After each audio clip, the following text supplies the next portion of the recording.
नागल क्षेत्र के Indraprastha institute management and technology में 2 दिवसीय वार्षिकोत्सव का आयोजन किया गया।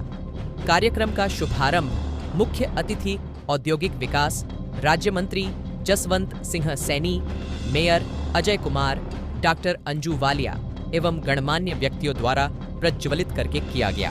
संस्था के chairman doctor S C Kulshreshtha एवं निदेशक डॉक्टर अंजू वालिया ने मुख्य अतिथि व सभी अतिथियों का बुके भेंट करके स्वागत किया।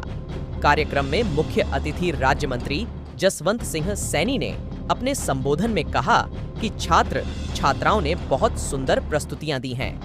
2 दिन का वार्षिकोत्सव इसलिए रखा गया है क्योंकि सभी छात्र छात्राओं को प्रतिभाग करने का मौका मिले। सहारनपुर मेयर डॉक्टर अजय कुमार ने अपने संबोधन में कहा कि छात्रों ने बहुत अच्छा प्रदर्शन किया है तथा उन्होंने छात्रों के टैलेंट की सराहना की।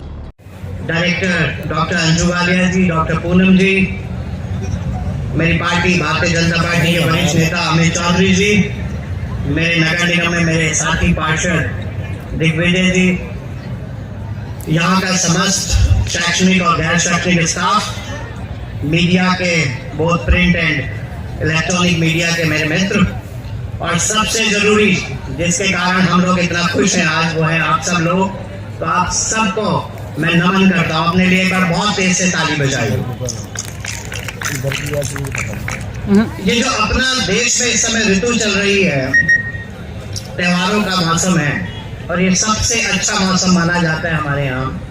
जब अभी हम लोहड़ी मनाएंगे, मकर संक्रांति मनाएंगे, पतंगों का त्योहार मनाएंगे, और दक्षिणी भारत में जब हम को पोंगल, पोंगल और सी पोंगल मनाएंगे और बसंत ऋतु को मनाएंगे, बसंत का त्योहार मनाएंगे।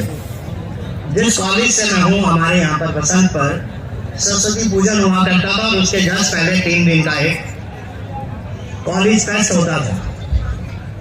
तो आज मुझे बहुत पुराने दिन याद आ गए आप लोग के बीच में आकर। आप लोग अभी जैसे मैं सर से डिस्कस कर रहा था, 22 से ज्यादा कोर्सेज यहाँ पर चलाते हैं, और यह इस क्षेत्र के लिए बहुत ही एक बड़ा उनका शिक्षा के क्षेत्र में योगदान है। और किसी भी कॉलेज के लिए जहाँ एजुकेशन एक विषय है, वहीं उसमें आने वाले बच्चे और बच्चियों के लिए उनका हर दृष्टि से विकास हो, ऐसा आज़ादी के 75 साल बाद अब हमने सब सोचा, और देश में एक नई शिक्षा नीति भी लागू हुई, हमारे द्वारा बनाई गई अपनी शिक्षा नीति, और हमारे ही लोगों द्वारा बनाई गई, हमारे ही विचारों से बनाई गई। तो उसने सोचा कि अब सच्ची में हम लोग पहले जब छोटे थे पढ़ते थे मैकाले की शिक्षा पद्धति लागू है, मैकाले की शिक्षा पद्धति लागू है, तो आज अपने देश में अपनी शिक्षा पद्धति लागू है। तो इस तरह के कार्यक्रम हमेशा ही बच्चों के लिए, उसके सर्वांगीण विकास के लिए प्रेरणा के स्रोत रहते हैं और उनका विकास करते हैं। क्योंकि दुनिया बदली है। जब हम लोग अक्सर पढ़ते थे तो हमारे पेरेंट्स कहते थे कि साहब डॉक्टर बन जाओ, इंजीनियर बन जाओ, जर्नलिस्ट बन जाओ, राइटर बन जाओ, और बहुत होशियार हो तो सिविल सर्वेंट बन जाओ जिसमें कुछ करना नहीं पड़ता। लेकिन आज दुनिया बदली है। आज मैं जानता हूँ, मेरे मित्र हैं जो उनसे पूछता हूँ क्या करते हैं, तो वो बताते हैं कि साहब किसी कंपनी के चेन मैनेजमेंट के हेड हैं, और पूछते हैं करा क्या था भाई तुमने, तो बोलते हैं मैकेनिकल इंजीनियरिंग किया था। तो ऐसा बहुत कुछ होता है, क्योंकि अब हमने मान लिया और स्वीकार कर लिया, और यही आवश्यक था कि शिक्षा एक मात्र साधन है जो हमारी स्किल डेवलप करता है, हमारी रीजनिंग डेवलप करता है, हमारी एक्यूमेंट डेवलप करता है, और हमें एक तरह का ज्ञान को निरंतर बढ़ाते रहने के लिए प्रेरित करने की क्षमता देता है। जो ये कॉलेज है इस क्षेत्र में आप लोगों ने स्थापित किया, और आपके शिक्षकों को बहुत नमन करता हूँ उनके चरणों में कि इस क्षेत्र में कॉलेज को लाके विकसित किया।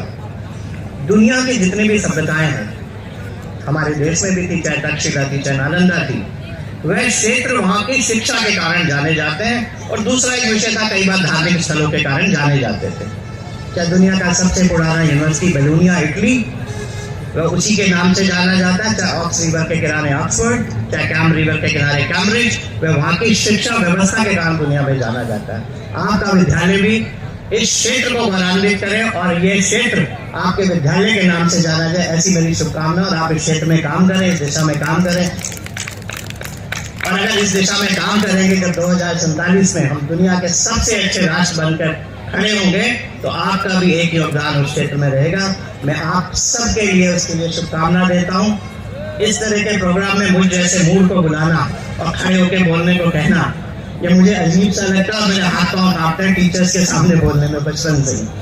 तो आप सब ने मुझे बुलाया, मेरा मन था कि मैं 2-2.5 घंटे रुकूं। इतना सुंदर अपनी क्षेत्रीय विविधताओं को लेके, राष्ट्रभक्ति को लेके, राष्ट्रीयता को लेके, अपनी विभिन्न भाषाएं जो आप देखते हैं 15-20 किलोमीटर पे बदल जाती हैं। अभी आप हरियाणा का नृत्य देख रहे थे, उनको लेके जो गुलदस्ता आपने सजाया था, मेरा मन था मैं यहाँ रुकूं, लेकिन कुछ व्यवस्था है जिसके कारण मुझे जाना पड़ रहा है। लेकिन मैं आपको आश्वस्त करता हूँ किसी दिन आपके बिना बुलाए फिर आऊंगा और बैठ के मंत्रणा करेंगे, विचार करेंगे। बहुत बहुत धन्यवाद। सभी बच्चों को बहुत बहुत शुभकामनाएं। बहुत बहुत धन्यवाद।